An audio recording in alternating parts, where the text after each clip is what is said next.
Den sorte diamant har vi her forude.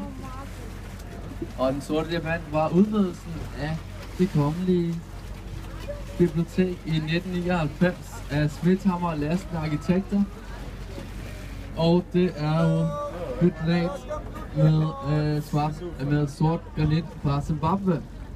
Og det virker også som et spejl her, når vi sejler forbi.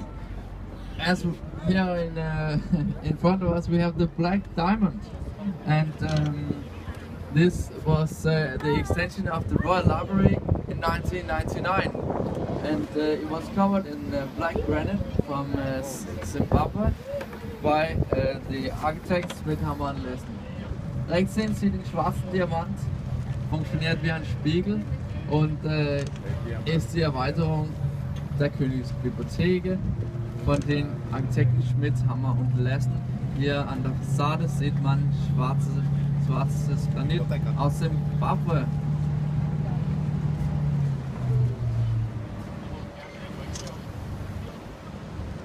Og den næste bygning her på højre side, det er den store røde her, som var et forsvarsværk ud mod søsiden.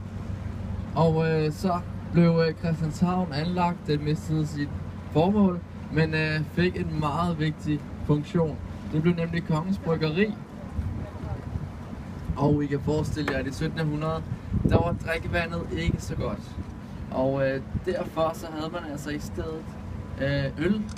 Og som medarbejder af den danske flåde havde man ret til hele 10 liter om dagen. In front of us here we have a great building that was a defense to the seaside. But after the foundation of Christians Harbour it lost its purpose and it became a brewery. So it was a much needed building here because the drinking water was very bad, and if you're working for the Danish Marine, you had the right to have 10 liters every day. Here's the bridge. Please remain seated. Bitte sitzen bleiben. So wenn es ned.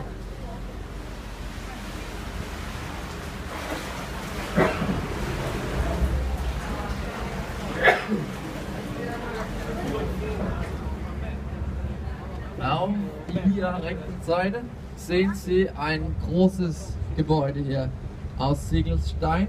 Und das war ein Verteidigungswerk zu der Seeseite da, aber mit der Anlegung Christianshavn hat es seinen Zweck verloren und dann aber bekam dieses Gebäude ein ganz wichtiges Zweck. Es wurde nämlich die Brauerei des Königs. Und Sie können sich vielleicht vorstellen, dass das Trinkwasser sehr schlecht war in dem 17. Jahrhundert. Und dann hatte man als Mitarbeiter der dänischen Marine das Recht auf 10 liter Bier am Tag aus diesem Gebäude. Det vi har her forude er et vaskeægte fyrskib, som blev brugt her i Danmark ved de mange øer til at advare skibene. Nu er det en flad husbåd. In front of us there is a light vessel, and this was used among the many islands of Denmark. And islands here, it was because there was of course low water, and then these warned the ships. Rechts haben wir ein Leuchtturmschiff und die waren an den ganzen Inseln und haben die Schiffe gewarnt, wenn es nicht so tief war. Heute Abend Ausboot.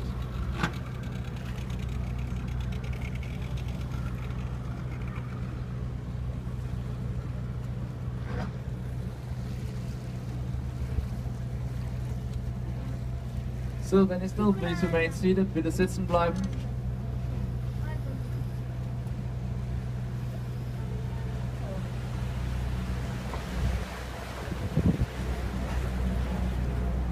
Her til højre er der en ridebanefløj. Det var her kongen trænede sine heste, og forude 2 rokoko-stilpavilloner og en bro i at Marmorbroen, som i sandsten godt nok. Here on your right side you see the riding grounds of the king here in the 17th century, and the marble bridge here, also Rococo style pavilions. It's all remains from the first Christiansborg castle that burnt down 1794. Hier ist die Marmorbrücke und Breitenbahnflügel rechts des Königs. Auch diese Pavillons im Rococo-Stil sind Überreste des ersten Christiansborg-Schlosses, das 1794 niederbrannte. Og lige på den anden side af kanalen, der boede prinsen altså i det der nu Nationalmuseet. On the opposite side of the canal, the prince lived in the Prince Palais here. Quite nice little house here that I would like to have, maybe. Well, it's actually the National Museum of Denmark. Das ist das Nationalmuseum hier links, wo der Prinz auf der anderen Seite des Kanals gewohnt hat. Og nu skal vi ind i den smalle stormbro her. Hold venligst armene indenbords. So now we enter the narrow storm bridge. Please keep your arms inside the boat. Bitte alle Arme in dem Boot behalten. Jetzt kommt die enge Sturmbrücke hier.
Samtidig virker det, samtidig gør det ikke.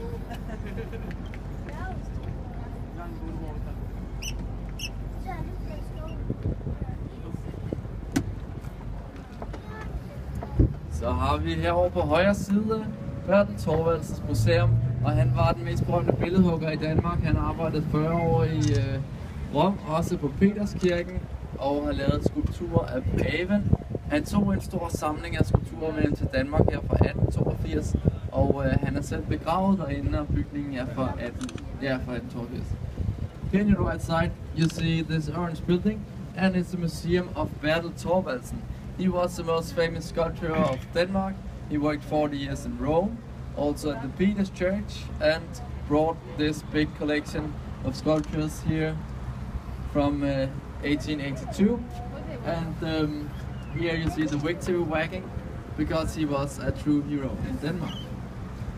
Rechts ist das Museum von Bertel Thorvaldsen, und das ist aus dem Jahr 1882.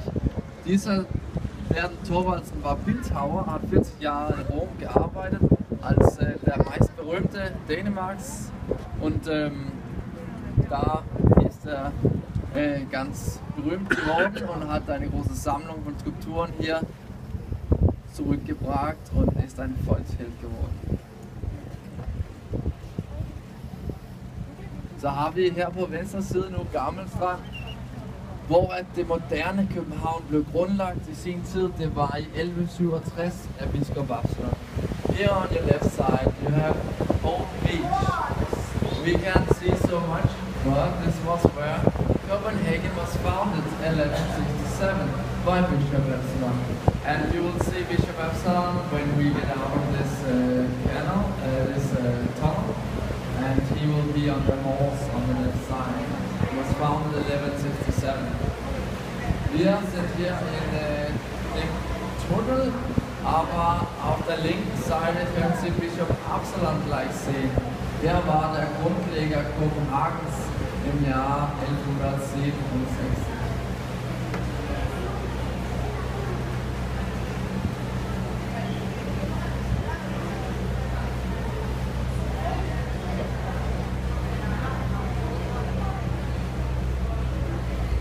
Pas på hovedet, please mind your head. Bitte Kopf einziehen.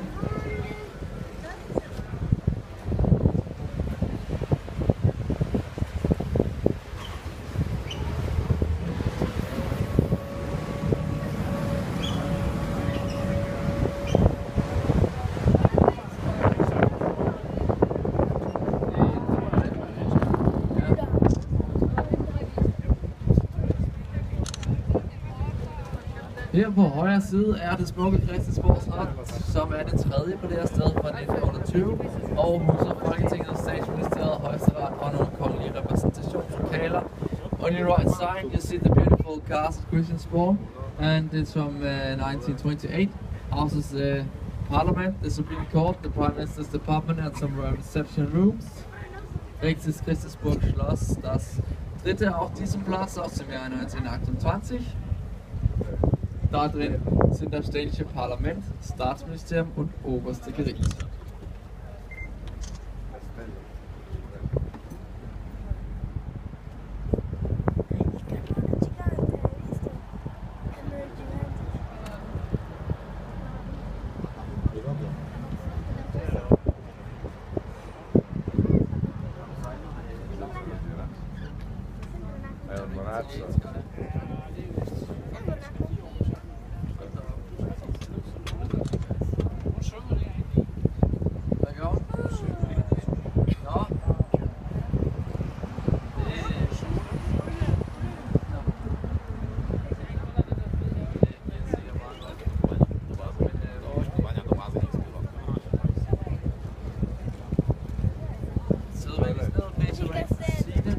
Sidder vel i stedet, please remain seated, vil det sidste bleiben.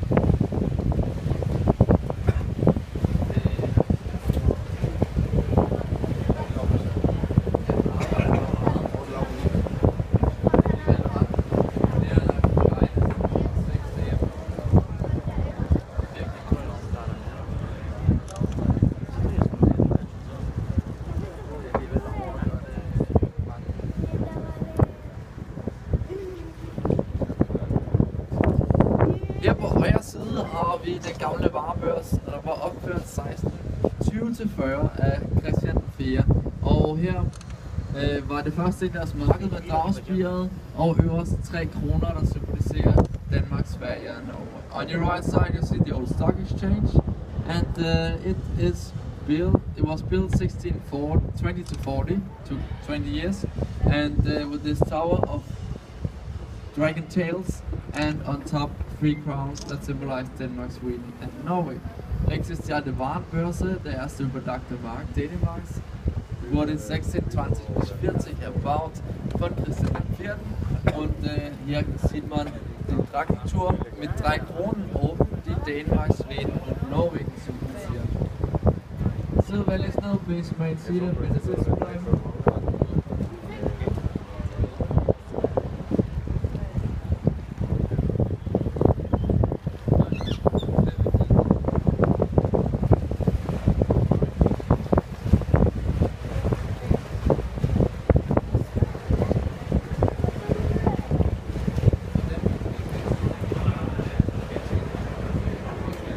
På venstre side har vi nu Nationalbanken, og det er jo Arne Jacobsen, der har designet den. Han var meget kendt for at have designet indretningen på sine bygninger, derudover også nogle meget kendte møbler, Svanen.